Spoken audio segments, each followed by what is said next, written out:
తాకట్లో ఉన్న మీ బంగారాన్ని విడిపించి ఆ రోజు ఆన్లైన్ రేటుకి కొంటాం. Sharma gold company. నమస్కారం ఉమా గారు. నమస్తే అమ్మా. ఈసారి గురు పౌర్ణమి ఏ రోజు వస్తుంది, ఆ రోజు యొక్క విశిష్టత ఏంటి, అండ్ ఎస్పెషల్లీ చాలా మందికి కూడా ఉండే డౌట్ ఏంటి అంటే ఎవరికైతే గురుబలం తక్కువగా ఉంటుందో ఆ రోజు వాళ్ళు ఆచరించాల్సిన పూజా విధానం ఏంటి? తప్పకుండా అండి. గురు పౌర్ణమి అంటే ఆషాఢ మాసంలో వచ్చేటువంటి పౌర్ణమినే మనం గురు పౌర్ణమిగా జరుపుకుంటూ ఉంటాము. అంటే గురువారము పౌర్ణమి కలిసి వస్తుంది. దీన్నే వ్యాస పౌర్ణమి అని కూడా అంటామండి. అంటే వేదవ్యాసుల వారు జన్మించినటువంటి రోజు కాబట్టి దీనికి వ్యాస పౌర్ణమి అని కూడా పేరు ఉంది. అంటే గురు పౌర్ణమి నాడు జనరల్గా ఏమేం చేస్తూ ఉంటారంటే చదువు చెప్పినటువంటి గురువులు కానీ, జీవితంలో ఆధ్యాత్మికత వైపు తీసుకెళ్ళేటువంటి గురువులు కానీ, జీవితాన్ని ఒక మార్గదర్శకంగా నిలిచినటువంటి గురువులకి కానీ ఆ రోజు ప్రత్యేకంగా సేవ చేయడం కానీ, నమస్కారం చేసుకోవడం కానీ, లేకపోతే పూజించడం కానీ ఖచ్చితంగా చేయాలి. ఆ రోజు అలా చేయడం వల్ల ఎప్పుడైతే గురువు యొక్క అనుగ్రహం ఉంటుందో, ఈవెన్ మంత్ర అనుష్ఠానంలో కూడా గురువు యొక్క అనుగ్రహం లేనిదే ఏది చేయకూడదు. సో అలాంటి వాళ్ళకి ఎక్కువగా బాగా తెలుస్తుంది. మంత్రం స్వీకరించుకుని చదివేటువంటి వాళ్ళైనా, విద్యార్థులైనా, ఈవెన్ ఆర్థిక సమస్యలు, జీవితంలో ఒక తెలియనటువంటి అంధకారంలో, ఒక డైలమాలో, ఒక ఎటు వెళ్ళాలో తెలియని కన్ఫ్యూజన్లో ఉన్నప్పుడు గురువు అంటే ఎవరండి? జ్ఞానానికి చిహ్నం. అంటే ఒక మార్గానికి అయిన ఒక చిహ్నము. సో మనకి ఏ దిక్కుతోచని పరిస్థితిలో ఉన్నప్పుడు, ఎటు వెళ్ళాలో తెలియని అంధకార పరిస్థితిలో ఉన్నప్పుడు గురు పౌర్ణమి తిథిని సద్వినియోగం చేసుకోవడం అనేటువంటి ఒక మార్గదర్శకంగా మారుతుంది. ఏదైనా గొప్ప సొల్యూషన్ అనేటువంటిది గురు పౌర్ణమి నాడు చేసినటువంటి పనుల వల్ల మీకు కలుగుతాయి. అయితే అసలు గురువు అంటే ఎవరు అంటే, గురువు అనేటువంటి ఆయన నవగ్రహాల్లో బృహస్పతిగా మనకి చెప్పబడ్డారు. బృహస్పతి యొక్క అనుగ్రహం ఉంటే ఏమిటి, లేకపోతే ఏమిటి అంటే, బృహస్పతి కనుక జాతకంలో అనుకూలంగా ఉన్నారు అనుకోండి, ఫైనాన్షియల్లీ వెరీ స్ట్రాంగ్గా ఉంటారు.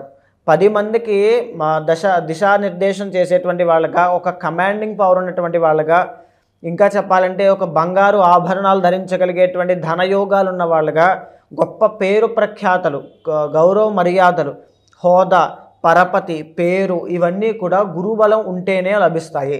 ఇంకా చెప్పాలి అంటే జాతకంలో గురుబలం ఉంటేనే వైవాహిక జీవితం కూడా సఖ్యంగా ఉంటుంది. గురుణ్ణి మనం జ్యోతిష శాస్త్రంలో సంతానకారకుడు అంటామండి. ఎప్పుడైతే ఏ జాతకంలో అయితే గురుబలం వీక్గా ఉంటుందో, లేదా గురుడు నీచ స్థితిలో కానీ, పాపి అయ్యి కానీ, ద్వికేంద్రాధిపత్యో పూర్ణపాపిగా అలా ఎక్కడైతే ఉంటాడో ఆ యొక్క జాతకంలో ఖచ్చితంగా సంతానానికి ఆలస్యం అవ్వడం, సంతానం కలగకపోవడం లాంటివి ఖచ్చితంగా కలుగుతూ ఉంటాయి. ఉదాహరణకి మనం రాశిరీత్యా, గోచార రీత్యా మనం చూస్తే కనుక ప్రస్తుతము బాగా ఇబ్బంది పడుతూ కుజ యొక్క గురుబలం లేనటువంటి రాశులు ప్రధానంగా ఫస్ట్ది కర్కాటక రాశి. కర్కాటక రాశి వాళ్ళకి 12వ స్థానంలో గురుబలం లేకపోవడం వల్ల మితిమీరినటువంటి ఖర్చులు పెరగడం, ఎలిగేషన్స్ అనేటువంటివి రావడం, సో కెరీర్ పట్ల ఏదో తెలియనటువంటి స్ట్రగులింగ్స్ అనేటువంటివి చూడడం చాలా ఎక్కువగా ఉంటుంది. ఇక 2వ రాశి వృశ్చిక రాశి. 8వ స్థానంలో గురుడు ఉండడం వల్ల మేజర్గా జాబులు పోయేటువంటి అవకాశములు కానీ, లేకపోతే ఆర్థిక సంక్షోభంలో పడేటువంటి అవకాశములు కానీ, అప్పుల పాలయ్యేటువంటి అవకాశం కానీ ఎక్కువగా కనబడుతూ ఉంటుంది.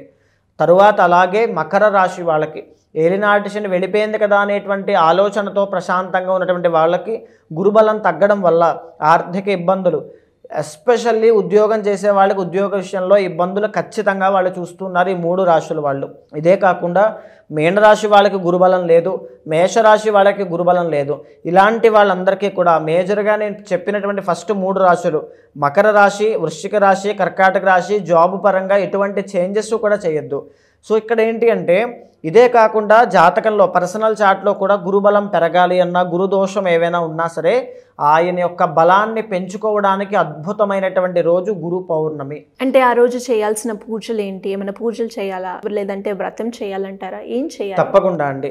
అంటే ప్రత్యేకించి ఆ రోజున కనుక ఎవరైనా సత్యనారాయణ స్వామి యొక్క వ్రతం చేసుకుంటే కనుక ఇంట్లో అష్ట దరిద్రములు ఏమున్నా, ఏ దరిద్రం ఉన్నా, ఇంట్లో నెగిటివ్ ఎనర్జీ ఉన్నా అవన్నీ క్లియర్ అయిపోతాయి.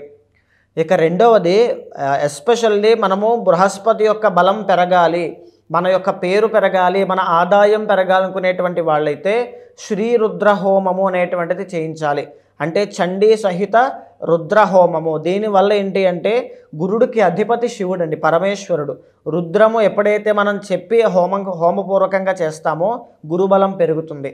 లేదా బృహస్పతికి 16,000 సంఖ్య జపము చేసి అధిదేవత ప్రత్యధి దేవత సహితంగా జప, పారాయణ, అర్చన, అభిషేక, హోమాది క్రతువులు పూర్వకంగా చేయాలి. లేదు చాలామంది ఇంట్లో మేము చేసుకుంటామండి, లేదా చిన్న చిన్నగా మేము చేసుకుంటామంటే ఒక పని చేయండి. పౌర్ణమి ముందు రోజు రాత్రి మీ ఇంటి దగ్గర మీ ఇంట్లో ఉన్నటువంటి బంగారంలో ఎంతో కొంత బంగారం ఒక బింది నీళ్ళల్లో రాగి బింది కానీ ఏదైనా ఒక బింది నీళ్ళల్లో వేసి అది రాత్రంతా అలా ఉంచి ఆ యొక్క నమస్కారం చేసుకోండి. ఈ యొక్క నీళ్లతో నేను రేపు స్వామికి శివుడికి అభిషేకం చేయబోతున్నాను సువర్ణ జలంతో. నాకున్నటువంటి దరిద్రం కానీ అప్పులు కానీ రుణబాధలు కానీ గురుబలం పెరిగి అన్నీ కూడా సవ్యంగా జరగాలని మనసులో సంకల్పించుకుని ఆ బంగారం పొద్దున్న భద్రపరుచుకుని ఆ నీళ్లతో శివుడికి కనుక అభిషేకం చేసినట్లయితే గురుబలము అనేటువంటిది చాలా బాగా పెరుగుతుంది. ఈవెన్ బంగారం తాకట్టు పెట్టి బంగారం విషయంలో ఇబ్బందులు పడుతూ లేదా డబ్బు విషయంలో ఇబ్బందులు పడుతూ అప్పుల పాలు అయిపోయిన వాళ్ళకి కూడా ఇదే రెమెడీ. ఇంకొక రెండవ రెమెడీ ఏమిటి అంటే ఒక చెంబుడు నీళ్ళలో కానీ బిందె నీళ్ళలో కానీ పసుపు కలిపి ఆ పసుపు నీళ్ళతో స్వామికి అభిషేకం చేసిన ఆవు నెయ్యితో పరమేశ్వరుడికి అభిషేకం చేసిన అద్భుతమైనటువంటిది పార్థివలింగానికి 365 పార్థివలింగాలకి మహాలింగార్చన పూర్వకంగా స్వామికి పసుపు నీళ్లతో అభిషేకం చేయండి. గురుబలం విపరీతంగా పెరుగుతుంది. బంగారు ఆభరణాలు ధరించేటువంటి గొప్ప యోగం పడుతుంది. గౌరవ మర్యాదలు పెరిగేటువంటి, ప్రమోషన్లు వచ్చేటువంటి, శుభకార్యాలు జరిగేటువంటిది, సంతాన యోగం కలిగేటువంటి యోగం ఖచ్చితంగా పడుతుంది.